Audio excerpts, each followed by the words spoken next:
Shalom, selamat pagi jemaat yang terkasih di dalam Tuhan. Selamat berjumpa kembali dalam ibadah GP Kris Kelapa Gading hari ini. Seperti biasanya, dimanapun Anda berada, kami selalu berharap Anda selalu dalam keadaan sehat dan dalam penyertaan Tuhan. Kita akan memulai ibadah kita hari ini.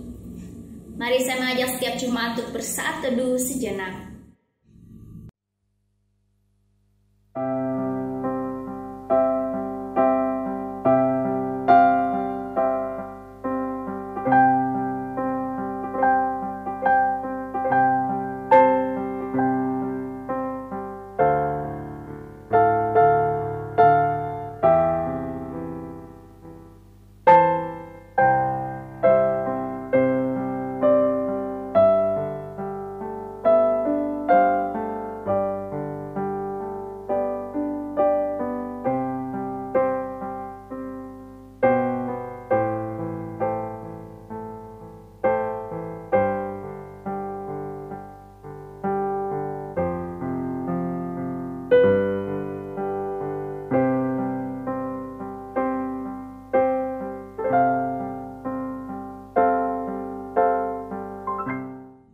Tiada henti mengucap syukur atas kebaikan Tuhan di sepanjang minggu ini. Di setiap hari, setiap waktu, bahkan setiap detik, karyanya selalu sempurna, ajaib, dan mulia. Penyertaan Tuhan merupakan bukti kasih-Nya kepada setiap kita. Karena Ia adalah Bapa yang setia, dan tak sedetik pun Ia meninggalkan kita.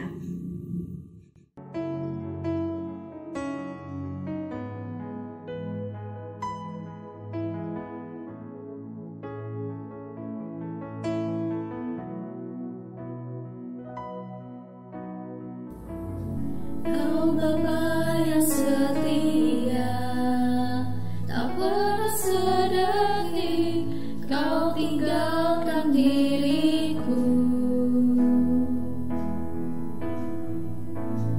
Hatiku teguh di dalam janji-Mu sampai ku melihat kuasa-Mu. Kau Bapa yang setia, tak pernah sedetik Kau tinggalkan diriku. Hatiku teguh di dalam janji-Mu sampai ku melihat kuasa-Mu. Karya-Mu sempurna, ajaib dan mulia. Penyertaan-Mu bukti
Mari bersama kita berdoa. Benar ya Bapa, Engkau adalah Bapa yang setia dan tak pernah meninggalkan kami dalam keadaan apapun kami saat ini. Tuhan, dan saat ini kami mau datang menyerahkan diri kami mau memfokuskan hati kami untuk beribadah, untuk menyembah Engkau, untuk masuk ke hadirat-Mu ya Tuhan. Dan kami rindu ya Tuhan Roh Kudus hadir di setiap kami. Dan kami mau menyerahkan ibadah kami ini ya Tuhan, dari awal, pertengahan, hingga akhirnya hanya ke dalam tangan-Mu. Biar hanya nama-Mu saja yang dipermuliakan. Terima kasih ya Tuhan, di dalam nama Tuhan Yesus kami sudah berdoa dan mengucap syukur. Amin. Hanya pada Allah saja kiranya aku tenang. Hanya Dialah gunung batuku dan keselamatanku. Kota bentengku, aku tidak akan goyah. Pada Allah ada keselamatanku dan kemuliaanku. Gunung batu kekuatanku, tempat perlindunganku, ialah Allah. Percayalah kepadanya setiap waktu, hai umat, curahkanlah isi hatimu di hadapannya. Karena Allah ialah tempat perlindungan kita. Mari kita naikkan pujian ini bersama. Hanya dekat Allah saja aku tenang.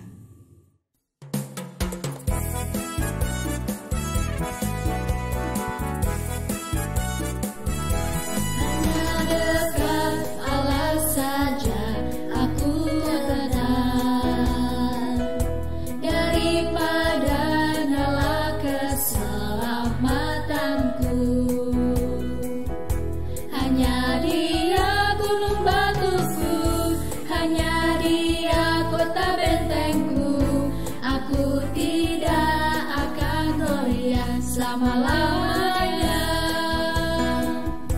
hanya dekat Allah saja aku tenang, daripada nyala keselamatanku. Hanya Dia gunung batuku, hanya Dia kota bentengku. Aku tidak akan goyah selama-lamanya.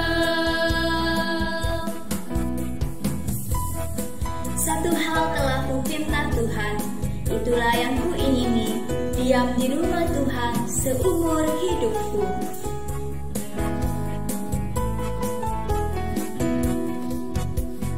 Satu hal telah kuminta kepada Tuhan, itulah yang kuingini, diam di rumah Tuhan seumur hidupku, menyaksikan kemurahan Tuhan dan menikmati baitnya, dan menikmati kuasanya, dan menikmati kasih-Nya, dan menikmati firman-Nya. Satu hal telah kuminta kepada Tuhan, itulah yang kuingini, diam di rumah Tuhan seumur hidupku, menyaksikan kemurahan Tuhan dan menikmati baitnya, dan menikmati kuasanya, dan menikmati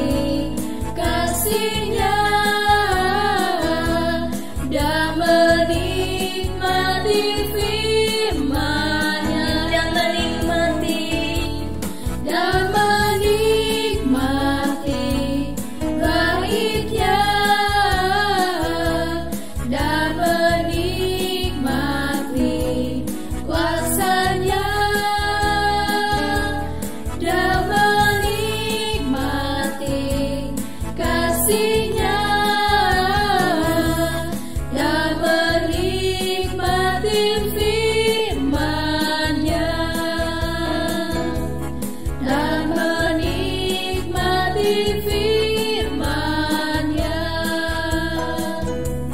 dan menikmati firman-Nya. Sebentar kita akan mendengarkan kebenaran firman Tuhan yang akan disampaikan oleh hamba-Nya. Mari kita menyambut kebenaran firman Tuhan tersebut dengan satu pujian, Kaulah Harapan.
Baik Bapak Ibu, mari kita berdoa.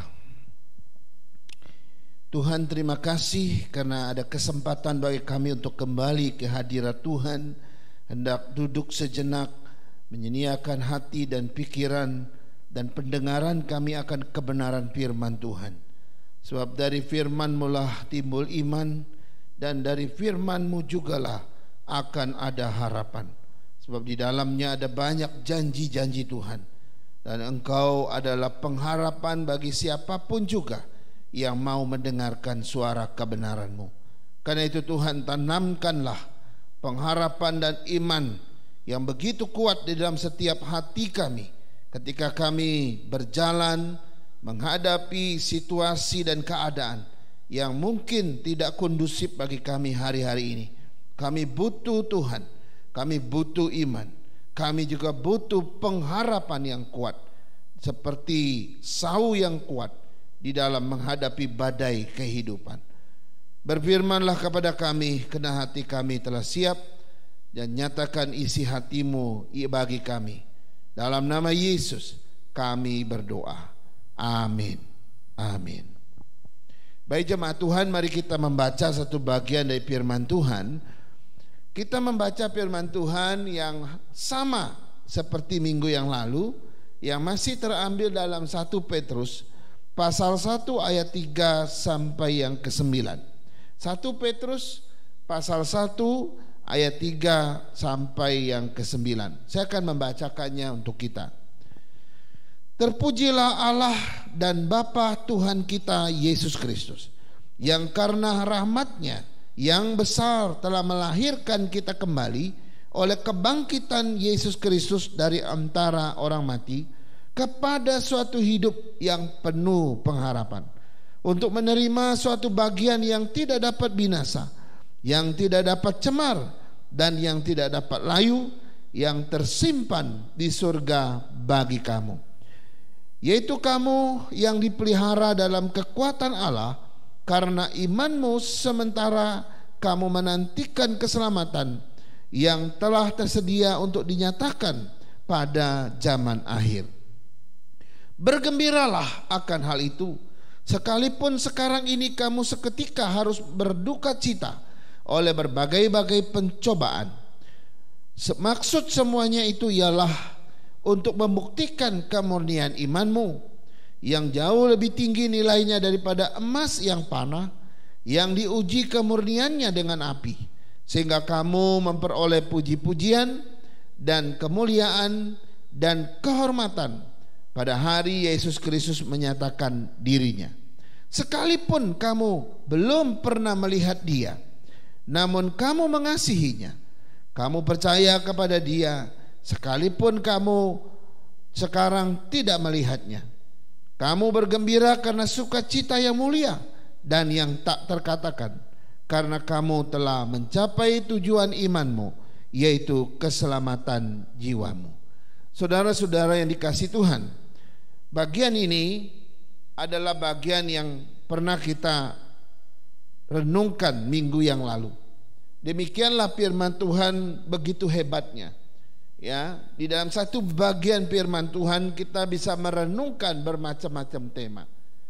Kalau yang minggu yang lalu berbicara tentang tema yang lain, maka hari ini bicara tentang dampak daripada hope, dampak daripada pengharapan. Nah, saudara-saudara, kita sudah selesai lihat hope yang pertama yang bicara tentang apakah hope itu, apa bedanya hope yang ditawarkan oleh dunia dengan hope yang diajarkan oleh Alkitab. Kita sudah lihat perbedaan yang luar biasa. Lalu seri yang kedua kita sudah belajar juga tentang apa sebetulnya yang melatar belakangi hope itu.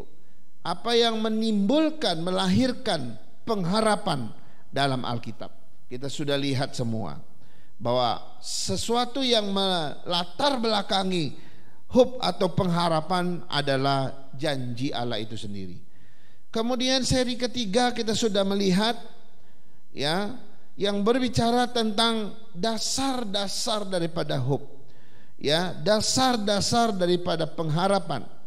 Ya, kemarin kita sudah renungkan ada 4 dasar daripada hope yang kita punya di dalam Tuhan. Nah, sekarang seri yang keempat ini bicara tentang dampak dari hope dalam hidup kita itu apa? Ya, atau dampak dari pengharapan dalam kehidupan kita itu apa? Karena itu pertanyaannya adalah apa saja dampak daripada hope atau apa saja dampak pengharapan dalam hidup kita. Dari bacaan yang kita lihat tadi Bapak Ibu, saya menemukan paling tidak ada 4 dampak yang akan kita renungkan. Dampak yang pertama adalah kita dipelihara dalam kekuatan Allah. Ya, ini yang pertama. Saya mau baca dulu ayat 3 sampai 5. Terpujilah Allah dan Bapa Tuhan kita Yesus Kristus, yang karena rahmat-Nya yang besar telah melahirkan kita kembali oleh kebangkitan Yesus Kristus dari antara orang mati kepada suatu hidup yang penuh pengharapan, untuk menerima satu bagian yang tidak dapat binasa, yang tidak dapat cemar, dan yang tidak dapat layu, yang tersimpan di surga bagi kamu. Nah, ayat yang kelima penekanannya, yaitu kamu yang dipelihara dalam kekuatan Allah karena imanmu, sementara kamu menantikan keselamatan yang telah tersedia untuk dinyatakan pada zaman akhir. Saudara, dampak dari hope yang pertama atau dampak dari pengharapan yang pertama itu adalah kita akan dipelihara di dalam kekuatan Allah. Saudara-saudara, apa sebetulnya latar belakang pemahaman ini, saudara? Kalau kita melihat firman Tuhan yang kita sudah baca, maka latar belakang dari pemahaman ini adalah sebelum kita memiliki pengharapan yang baru di dalam Tuhan, dulu itu kita di dalam kekuatan maut, ya. Dulu kita adalah orang yang tinggal di dalam kuasa maut. Dulu kita ada di dalam kekuatan kuasa kematian. Dulu kita ini ada di bawah kekuatan cengkeraman kuasa maut, ya.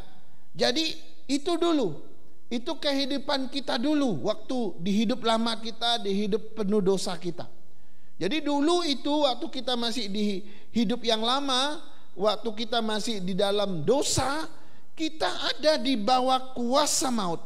Kita ada di bawah kekuatan kuasa maut, dan kita tidak berdaya apa-apa. Nah, tetapi ketika Tuhan Yesus datang melahirkan kita kembali, saudara, ketika Tuhan Yesus datang melahirkan kita kembali dan menyelamatkan kita, maka kita tidak lagi di bawah kekuatan kuasa maut. Kita tidak lagi berada di bawah kekuatan kuasa kematian, tidak lagi. Ketika Yesus sudah selamatkan kita, maka Dia telah memindahkan kita dari bawah kekuatan kuasa Allah, kuasa maut, masuk di bawah kekuatan kuasa Allah. Ini tuh yang menarik, ya. Tuhan memindahkan kita. Jadi ada satu kuasa yang baru yang sekarang menaungi kita. Dulu kita di bawah kekuatan kuasa maut, sekarang kita sudah di bawah kekuatan kuasa Allah. Saudara-saudara, ini satu perubahan yang luar biasa, yang sangat memberikan kita penghiburan. Karena dulu kita di dalam kuasa maut, kekuatan maut, sekarang kita sudah berada di bawah kekuasaan kuasa Allah. Nah, siapa yang pindahkan kita? Itu kita dipindahkan oleh Yesus. Nah, saudara-saudara, pertanyaannya adalah, sekarang setelah kita berada di bawah kuasa Allah, di bawah kekuatan Allah, apa yang dilakukan kepada kita? Itu pertanyaannya. Nah, saudara-saudara, kalau kita cuma status saja di bawah kuasa Allah, di bawah kekuatan kuasa Allah, maka tidak ada arti sama sekali. Nah, ayat 5 dikatakan, setelah kita dipindahkan dari kekuatan di bawah kekuatan kuasa maut, masuk di bawah kekuatan kuasa Allah, sekarang kita dipelihara oleh kekuatan kuasa Allah. Itu ayat 5 mengatakan, ya, bahwa kamu dipelihara di dalam kekuatan Allah, saudara-saudara. Jadi orang yang memiliki hope yang baru di dalam Tuhan, ia akan dipelihara di bawah kekuatan Allah, saudara-saudara. Ya, kita yang sudah percaya Yesus, yang sudah diselamatkan, sekarang kita nggak perlu takut lagi, nggak perlu khawatir lagi, karena kita dipelihara di dalam kekuatan Allah, saudara. Ini penting sekali. Nah, itu sebabnya Rasul Paulus pernah berkata begini, ya. Tidak ada seorang pun yang dapat memisahkan kita dari Allah. Ini Paulus mengatakan sesuatu yang luar biasa. Ya, di dalam tulisan dia berkata dengan tegas, siapakah yang dapat memisahkan kita dari Allah? Tidak ada satupun yang bisa memisahkan kita dari Allah. Ya, penderitaankah, tantangankah, masalahkah, penganiayaankah, pedangkah, mautkah? Rasul Paulus bilang, tidak ada satupun yang bisa memisahkan kita dari Allah. Kenapa? Karena kita sudah berada di bawah kekuatan Allah. Kita bukan lagi berada di bawah kekuatan iblis. Kita bukan lagi di bawah kekuatan dosa. Kita bukan lagi di bawah kekuatan maut. Enggak. Kita sudah berada di bawah kekuatan Allah dan kita dipelihara di dalam kekuatan Allah itu. Ini ayat 5 mengatakan demikian. Jadi ini sesuatu yang menarik sekali. Lalu hal yang sama dikatakan oleh Yesus di dalam Injil Yohanes 10 ayat 27 sampai 28. Injil Yohanes 10 ayat 27 sampai 28, Yesus sendiri berkata demikian. Domba-dombaku mendengarkan suaraku, dan aku mengenal mereka, dan mereka mengikut aku. Dan aku memberikan hidup yang kekal kepada mereka, dan mereka pasti tidak akan binasa selama-lamanya. Seorang pun tidak dapat merebut mereka dari tanganku. Bapakku yang memberikan mereka kepadaku lebih besar daripada siapapun juga, dan tidak ada seorang pun yang dapat merebut mereka dari tangan Bapa. Saudara-saudara, ini yang bicara tentang betapa kuatnya pemeliharaan Tuhan di dalam kekuatan Allah, ya. Itu sebabnya keselamatan itu begitu pasti. Sebab ketika engkau berada di dalam kekuatan Allah, maka engkau akan dipelihara di dalam kekuatan Allah itu. Dan tidak ada satu orang pun yang bisa merebut mereka dari tangan Yesus, dan juga tidak ada yang bisa merebut mereka dari tangan Bapa. Jadi dengan jelas dikatakan bahwa Yesus sendiri mengatakan bahwa kita tidak akan binasa selama-lamanya. Kenapa? Karena kita aman di bawah kekuatan Allah. Nah, saudara-saudara, di sini kita melihat bahwa pemeliharaan Tuhan bagi orang-orang yang dilahirkan kembali itu melampaui semua hal, saudara, ya, melampaui segala hal. Pemeliharaan Tuhan di dalam kekuatannya itu melampaui segala tantangan dan kesulitan hidup. Pemeliharaan Tuhan di dalam kekuatan Allah ini juga melampaui penderitaan kita di dunia ini. Pemeliharaan Tuhan di dalam kekuatan Allah itu juga melampaui segala kekhawatiran dan ketakutan kita di dunia ini. Pemeliharaan Tuhan di dalam kekuatan Allah juga melampaui maut dan melampaui kematian sekalipun. Saudara-saudara, ini menarik sekali. Karena itu perlu kita renungkan, seperti apakah kita di dalam Tuhan hari ini. Saya nggak tahu apakah engkau sudah dilahirkan kembali oleh Kristus atau belum, saya nggak tahu. Ya, kalau belum, ini waktunya. Engkau harus dilahirkan kembali. Sebab ketika engkau lahir kembali, statusmu langsung pindah. Kalau dulu engkau dalam kekuatan iblis, engkau ada di bawah kekuatan maut, engkau ada di bawah kekuatan dosa, dipindahkan Tuhan, masuk engkau di dalam kekuatan Allah, dan engkau dipelihara di dalam kekuatan Allah. Saudara-saudara, kalau engkau sudah di dalam kekuatan Allah, maka tidak ada satupun yang bisa memisahkan kita lagi dari Allah. Jadi Yesus juga berkata, mereka pasti tidak akan binasa lagi. Kenapa? Karena tidak ada yang bisa merebut kita dari tangan Bapa. Karena itu saudara, apakah kita sudah di dalam kekuatan Allah atau kita masih di luar sana? Ini perlu diselidiki. Apakah aku ini masih di luar kekuatan Allah, atau aku ini sudah di dalam kekuatan kuasa Allah? Saudara-saudara, kalau engkau sudah di dalam kekuatan kuasa Allah, puji Tuhan.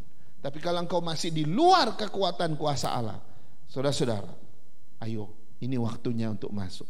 Ini waktunya untuk datang, agar engkau ada di bawah kekuatan kuasa Allah. Yang kedua, saudara, yang kedua, ya, apa dampak orang yang memiliki hope di dalam Tuhan? Ya, apa dampak hope yang dari Tuhan itu di dalam kehidupan kita?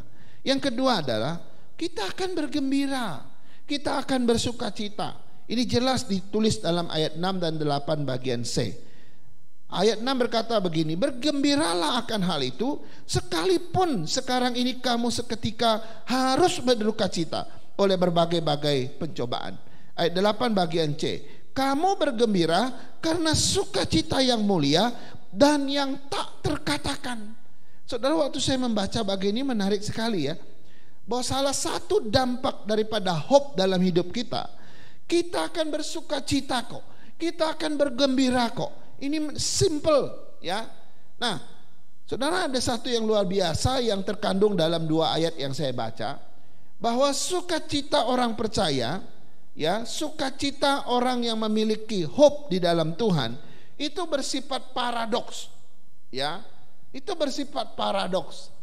Paradoks itu apa? Paradoks itu adalah 2 hal yang kelihatannya bertentangan tetapi sebetulnya tidak bertentangan. Ya, itu arti paradoks. Beda dengan kontradiksi. Kalau kontradiksi itu 2 hal yang benar-benar bertentangan satu sama lain. Tapi kalau paradoks, 2 hal yang kelihatannya bertentangan tetapi sebenarnya tidak bertentangan. Ya. Nah, pertanyaannya adalah di manakah yang disebut paradoks di dalam sukacita orang percaya? Di sini saya mau kasih tahu. Dari satu sisi, ya, satu sisi, orang yang punya hope di dalam Tuhan itu bisa berduka cita, dia bisa nangis, dia bisa bersedih, dia bisa meneteskan air mata karena pergumulan yang berat, bisa. Satu sisi kita sebagai orang yang punya harapan dalam Tuhan bisa menangis, bisa berduka, bisa meneteskan air mata, ya. Tetapi dalam waktu yang bersamaan kita juga bisa bersukacita, bisa bergembira di dalam Tuhan. Itu yang unik. Itu sebabnya kalau Bapak Ibu melihat orang yang lagi berduka, satu sisi dia menangis, dia meneteskan air mata, dia betul-betul bersedih. Tapi sisi lain dia memuji Tuhan, dia mengalami kekuatan karena ada sukacita yang berasal dari Tuhan. Ini yang disebut dengan paradoks di dalam kekristenan. Ya, dalam waktu yang bersamaan 2 hal ini bisa terjadi. Satu sisi engkau bisa nangis, engkau bisa bersedih, meneteskan air mata. Dan waktu yang bersamaan engkau bisa bergembira, bersukacita karena engkau tahu Tuhan memberikan yang terbaik buat kita. Saudara, ini yang disebut dengan paradoks itu. Nah, beda dengan orang dunia, beda dengan orang yang ada di luar sana. Mereka kalau mengalami duka cita, betul-betul keduka cita yang fatal. Mereka kalau mengalami kesedihan, betul-betul kesedihan yang fatal. Sebab di sisi lain mereka nggak bisa bersukacita sama sekali. Ya, karena mereka tidak mengenal sukacita dalam Tuhan. Mereka tidak ada Tuhan dalam hidup mereka. Mereka tidak ada pegangan yang mereka boleh andalkan, tidak ada. Yang ada cuma kesedihan, kedukaan, dan tetesan air mata. Itu orang di dunia, ya, orang di luar sana. Tapi beda dengan orang yang punya harapan tadi. Orang yang punya harapan di dalam Tuhan, sesuatu yang paradoks itu bisa terjadi dalam hidup dia.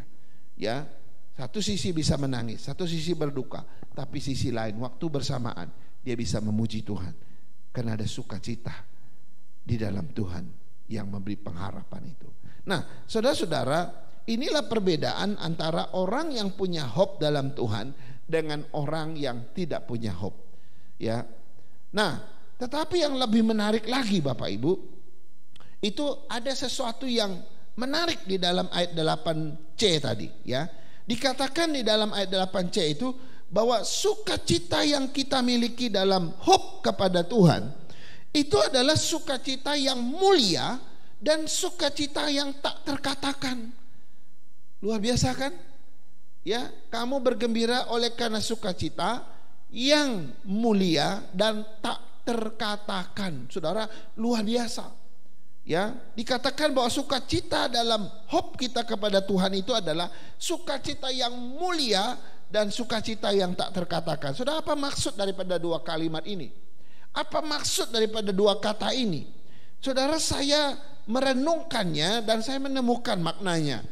Ternyata yang dimaksud dengan sukacita di dalam Tuhan itu adalah sukacita yang bersifat kekal. Jadi waktu dia mengatakan sukacita yang mulia, ya, mulia artinya bersifat kekal, yang tak ada habis-habisnya, ya, yang akan dinikmati selama-lamanya.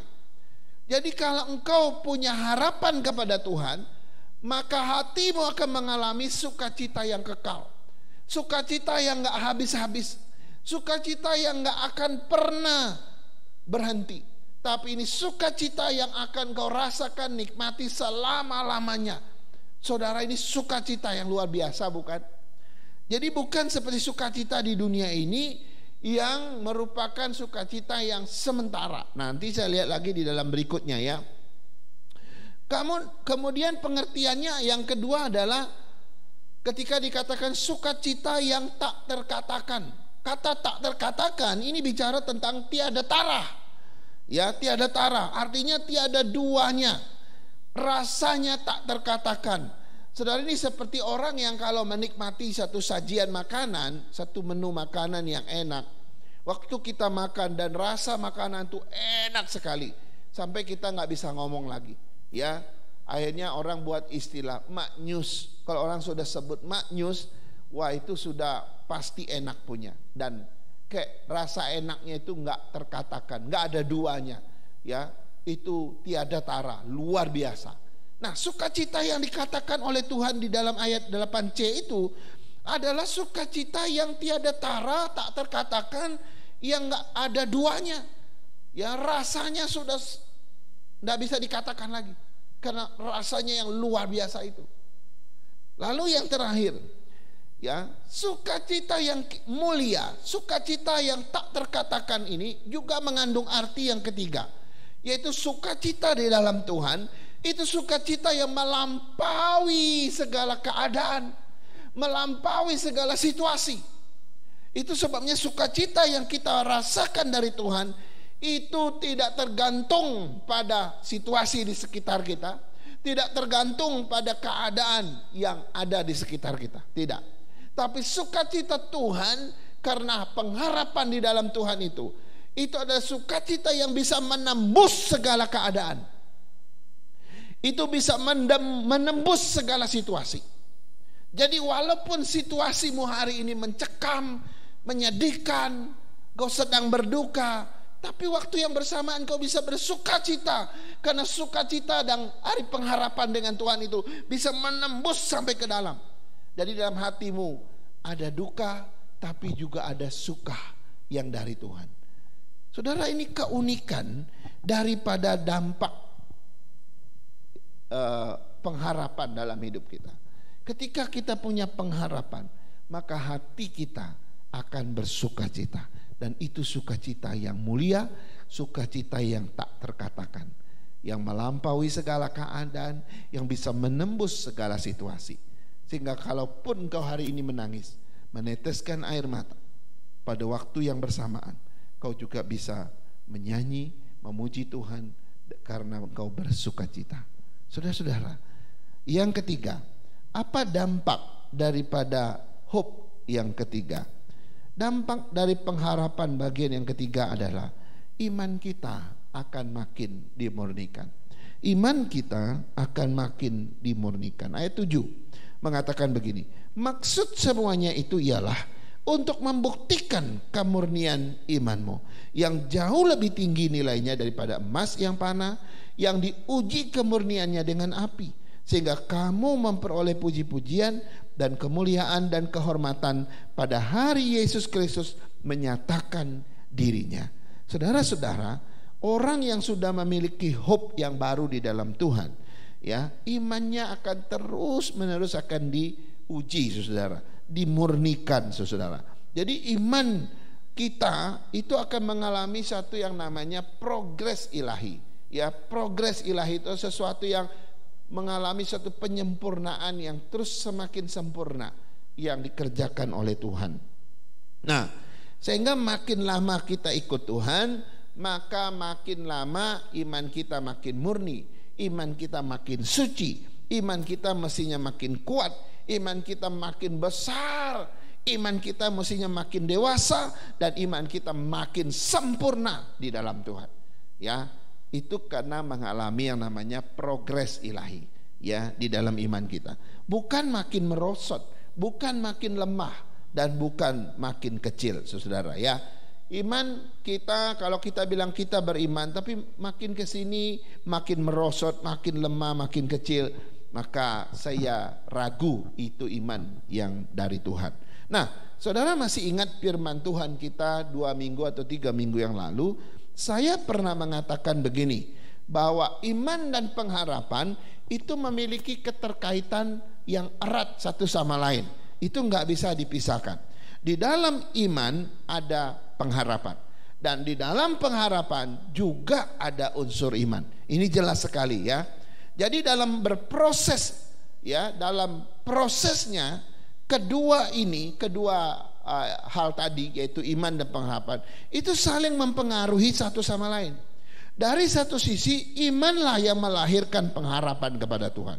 Kalau orang punya iman, dia pasti punya harapan pada Tuhan. Tapi di sisi lain, pengharapan itu akan meneguhkan iman kita. Sebab dengan pengharapan yang kuat, iman kita akan terus diteguhkan. Nah, itu sebabnya makin kuat iman kita, maka makin besar pengharapan kita. Ya, makin kecil iman kita, maka makin tipis pengharapan kita. Jadi dua ini saling mempengaruhi. Ya, lalu selanjutnya, jika pengharapan kita, ya, terus berproses di dunia ini, itu artinya, ya, atau itu tandanya iman kita sedang dimurnikan. Ini menarik, ya. Nanti kalau pengharapan kita sudah berhenti di dunia ini, maka itu artinya iman kita juga sudah selesai dimurnikan. Jadi iman dan pengharapan itu berjalan, ya. Kalau iman sudah berhenti, berarti pengharapan juga sudah nggak ada. Tapi kalau iman pengharapan kita masih ada, itu tandanya imanmu masih terus diuji dan dimurnikan setiap hari. Itu artinya. Jadi saudara, ayat ini sebetulnya mau mengatakan apa bagi kita? Nah, ayat ini sebenarnya mau mengatakan bahwa hidup di dunia ini adalah hidup dalam rangka imanku terus dimurnikan. Itu artinya. Jadi hidup di dalam dunia ini bukan hanya sekedar hidup, tapi hidup di dunia ini adalah hidup dalam rangka imanku terus diuji, imanku terus dimurnikan. Dan selama itu terjadi, maka ada pengharapan di dalam Tuhan. Nah, saudara-saudara, kalau nanti iman kita sudah selesai, diuji, sudah dimurnikan, maka saatnya juga pengharapan berakhir. Jadi saya mau kasih tahu begini, saya nggak tahu apa yang engkau rasakan dalam hidupmu, seperti apa saya nggak ngerti. Bagaimana engkau memandang hidupmu di dunia ini juga saya nggak tahu. Ya, apakah engkau memandang hidupmu seperti air yang mengalir saja gitu ya, tanpa tujuan mau kemana? Saya nggak tahu. Atau engkau memandang hidupmu misalnya seperti binatang ya, yang hidup hanya untuk makan, kira-kira begitu ya. Apakah kita memandang hidup kita itu hanya seperti binatang yang hidup hanya untuk makan? Nggak tahu tujuan hidup, nggak tahu kemana. Pokoknya aku hidup untuk makan, gitu kira-kira ya. Kalau itu pandangan kita dengan hidup kita, betapa menyedihkan hidup ini, ya. Karena itu mari kita lihat seperti yang firman Tuhan ingatkan kepada kita hari ini, bahwa ternyata hidup kita di dunia ini bukan seperti air yang mengalir kemana saja. Hidup kita di dunia ini bukan seperti binatang yang hidup hanya untuk makan, bukan. Tapi hidup kita di dunia ini ada satu hal yang sedang dikerjakan, bahwa sementara engkau berharap pada Tuhan dan selama masa pengharapan itu berproses, maka imanmu terus diuji, imanmu semakin dimurnikan. Karena itu hidup adalah ujian iman. Hidup adalah waktunya iman kita terus dimurnikan, sehingga waktu sudah sempurna kita udah ketemu Tuhan. Saudara, ini sesuatu yang menarik. Kalau engkau punya hope di dalam Tuhan, maka dampak yang ketiga adalah engkau akan mengalami pengujian. Imanmu akan terus dimurnikan hari demi hari. Yang terakhir, apa dampak daripada hope di dalam Tuhan? Yang keempat adalah makin mengasihi Tuhan. Ayat 8 bagian A berkata demikian: sekalipun kamu belum pernah melihat Dia, namun kamu mengasihi Dia. Kamu percaya kepada Dia, sekalipun kamu sekarang tidak melihat Dia. Ini menarik ya. Orang biasanya sulit sekali mengasihi orang yang tidak terlihat, gitu ya. Kita susah sekali mengasihi orang yang tidak terlihat, betul tidak? Atau kita sulit sekali mencintai orang yang orang itu tidak ada di dekat kita. Ya, itu sebabnya orang kalau pacaran itu gampang sekali putus kalau pacarannya jarak jauh. Ya, bahkan orang yang sudah menikah pun kalau dia hidupnya jarak jauh itu gampang sekali cerainya. Kenapa? Karena kita susah mencintai, kita susah mengasihi orang yang tidak terlihat, orang yang tidak dekat dengan kita. Ya. Nah, tapi yang menarik dari ayat ini mengatakan, ya, sekalipun kamu tidak melihat Dia, tapi kamu mengasihi Dia. Ini beda ya. Kita tetap bisa percaya Tuhan, kita tetap bisa mengasihi Tuhan walaupun kita tidak melihat Dia. Ini menarik. Nah, pertanyaannya adalah apa yang kita apakah kita tetap bisa mengasihi Allah? Apakah kita tetap bisa mencintai Allah walaupun kita tidak melihat Dia? Itu pertanyaan yang harus kita jawab. Apakah saya tetap bisa mengasihi Tuhan walaupun saya nggak melihat Tuhan? Apakah saya tetap bisa mengasihi, mencintai Tuhan walaupun Tuhan nggak terlihat bagi saya? Ini pertanyaan yang sulit sebenarnya. Nah, tapi kita menemukan jawabannya. Ternyata kita tetap bisa mengasihi Tuhan, mencintai Tuhan walaupun Ia tidak terlihat. Itu karena satu hal, yaitu hope kita. Kenapa kita bisa tetap mengasihi Tuhan? Kenapa kita tetap rajin bersekutu dengan Tuhan walaupun kita nggak lihat Dia? Kenapa kita tetap beribadah kepadanya walaupun kita tidak melihat Dia? Kenapa kita tetap bisa merenungkan firman-Nya, bisa berdoa dengan Dia tiap hari walaupun kita tidak melihat Dia? Kenapa? Itu karena ada hope di sini.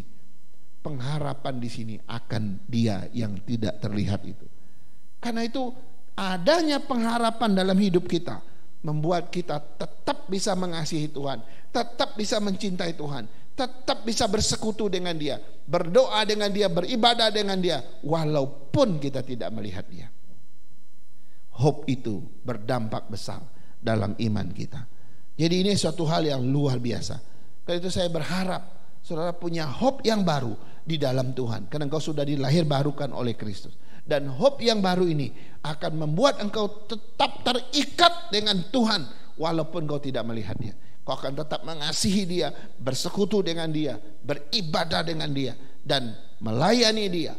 Apalagi kau bisa berdoa dengan Dia, dan kau bisa membaca firman-Nya, merenungkan firman-Nya. Kau terus bisa memberitakan Dia kepada orang lain. Kenapa bisa begitu? Karena engkau punya hope dalam hidupmu walaupun kau tidak melihat Dia. Jadi ini 4 dampak daripada hope dalam diri kita. Ketika kita punya hope, maka dampak-dampak ini akan membuat engkau menjadi luar biasa. Mari kita berdoa. Terima kasih ya Tuhan. Kami bersyukur atas kebenaran firman Tuhan yang sudah kami dengar. Kami tahu bahwa hidup ini gak mudah bagi kami. Tapi kami bersyukur bahwa di tengah-tengah dunia yang gak mudah ini, Tuhan telah melahir barukan kami. Dan olehnya kami memiliki hope yang kekal.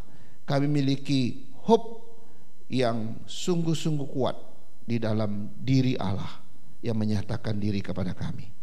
Dan oleh hub itu Tuhan, kami menjadi luar biasa di dunia ini. Tuhan, terus kuatkan panggilan kami, teguhkan iman kami, dan jadikan kami sungguh-sungguh berarti di tangan Tuhan, sehingga kami hidup di dunia ini bukan seperti air yang hanya mengalir begitu saja. Kami juga bukan seperti binatang ciptaan-Mu yang lain, tapi kami berbeda. Kami hidup di dunia ini karena kami punya harapan dan punya tujuan akhir yang pada akhirnya akan kembali pada Tuhan. Karena Tuhan, teguhkan panggilan kami, apapun kondisi dan keadaan kami. Tuhan, bangunkan hub yang kuat, sehingga hub yang kuat ini membawa kami semakin dekat dengan Tuhan. Berkati hamba-Mu dan kami semua, dan pergumulan, tantangan, kesulitan dan penderitaan kami sekalipun, ada pengharapan yang besar yang menghibur, memberikan sukacita kepada setiap kami. Dalam nama Yesus kami punya firman. Haleluya. Amin. Amin. Terima kasih untuk hamba-Nya yang sudah menyampaikan kebenaran firman Tuhan. Kiranya Tuhan memberkati pelayanan hamba-Nya. Firman Tuhan hari ini mengajarkan dan menguatkan kita bahwa kita harus selalu percaya kepada Allah, karena hanya Dialah sumber pengharapan kita. Mari kita responi firman Tuhan yang sudah disampaikan dengan pujian, satu-satunya yang kuandalkan.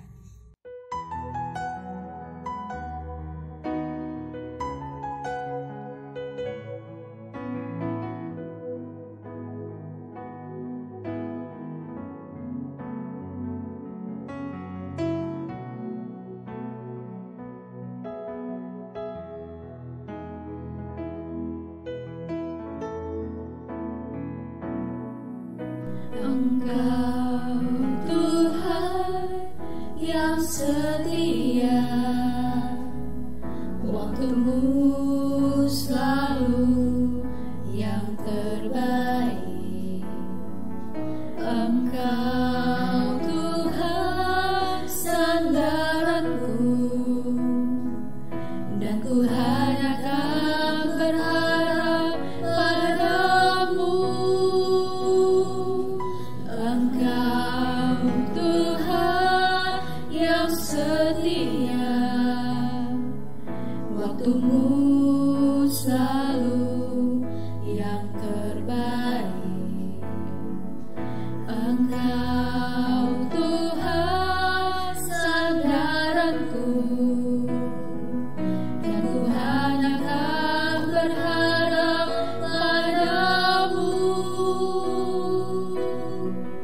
Satu-satunya yang ku andalkan,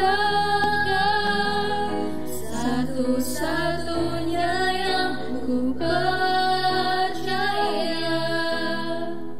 Engkau sumber kekuatan, sumber pengharapan, sumber kedamaian. Satu-satunya yang ku andalkan, satu-satunya yang ku percaya. Engkau Tuhan memberkati, Tuhan menyembuhku, Tuhan pemulihku.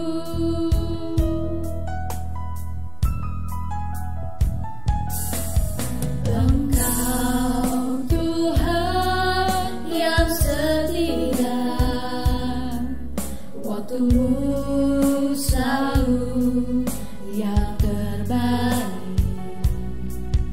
Engkau Tuhan sandaranku, dan ku hanya akan berharap padamu. Satu-satunya yang ku andalkan, satu-satunya yang ku percaya. Engkau sumber kekuatan,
Baik jemaat Tuhan, kita akhiri ibadah kita dengan pujian doksologi.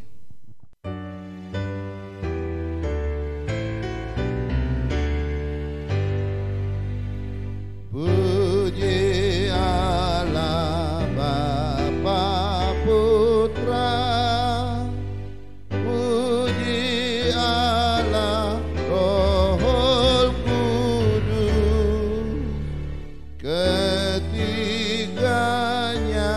yang esa.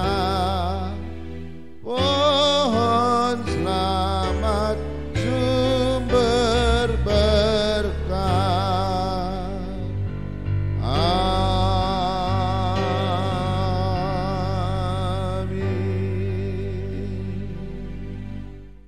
Saudara-saudara yang dikasihi oleh Tuhan, marilah kita kembali ke tempat kita masing-masing.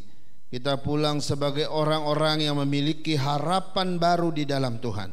Dengan harapan ini, maka kita akan menjadi orang yang kuat di dalam iman bersama Tuhan. Terimalah berkat-Nya. Kiranya kasih dari Allah Bapa kita, anugerah dari Tuhan kita Yesus Kristus, dan penghiburan penyertaan dari Allah Roh Kudus kiranya menyertai saudara-saudara sekalian hari ini, besok, dan seterusnya sampai hari Maranatha, Tuhan Yesus datang menjemput kita saleh-salehnya. Amin. Amin.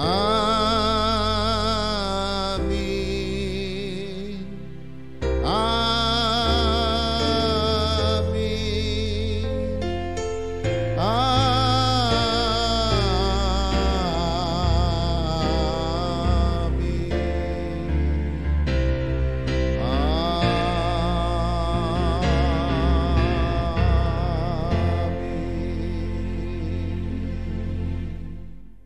Amin. Ibadah kita selesai, silakan saat teduh. Kiranya Tuhan menolong kita, memberkati kita, dan sampai bertemu minggu yang akan datang.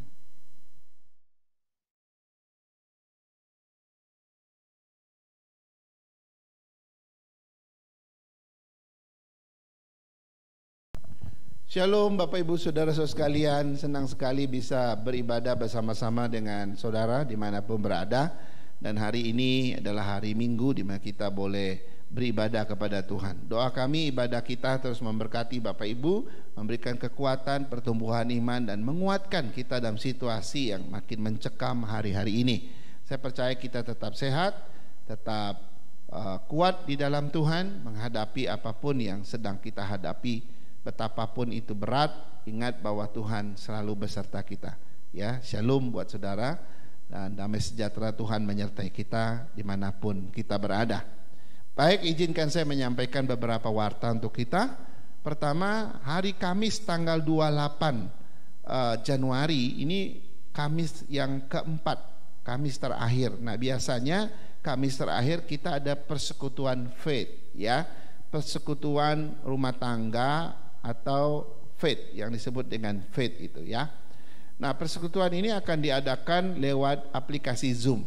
Jadi mohon Bapak Ibu menyiapkan diri, khususnya keluarganya, menyiapkan waktu yang untuk bersama mengikuti link Zoom yang akan dibagikan menjelang hari Kamis nanti. Jadi ajak siapapun juga untuk menghadiri ini supaya kita bisa berelasi satu sama lain. Bisa tatap muka lewat online, walaupun kita nggak sangat dekat begitu ya, tapi lewat online minimal kita bisa melihat satu sama lain, beribadah, bermain, merenungkan firman Tuhan.